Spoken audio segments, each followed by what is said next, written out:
ናሳ ኮንኮርድን ተካዋለሁ ብሎ እየሰራው የሚገኘው ከረንትሊ የዓለማችን ፈጣኑ ጀት ይሄ ነው። ኤክስፐሪመንታል ሌቭል ላይ ነው የሚገኘው። እንግዲህ ሰሞኑን ሙከራ አድርጎ ነበረ። ለ8 ደቂቃ የሚያክል በሮ ነበረ።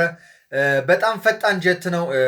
በምሳሌ ታስቀምጥላችሁ ከለንደን ኒውዮርክ ከ3 ሰዓት ተኩል በላይ እንዳይፈጅ ያደርጋል በዚህ አማካኝነት ማለት ነው። በጣም ስፔሻል የሚያደርገው ደግሞ ኖይዝ የለውም።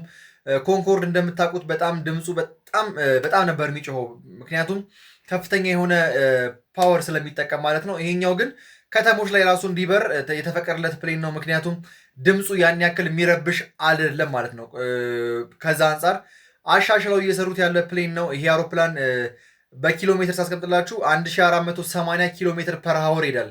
አሁን የሚሄዱትን አውሮፕላኖች እጥፍ ማለት ነው እና በጣም ፈጣን የሚባል አውሮፕላን ነው። ይህ አውሮፕላን እንግዲህ ወደ ስራ ለማስገባት ወደ ኮሜርሻል ዘርፉ ለማስገባት ናሳ እየሰራ ይገኛል ማለት ነው። ይህን አካውንት ፎሎ እያደረጋችሁ ይመቻችሁ።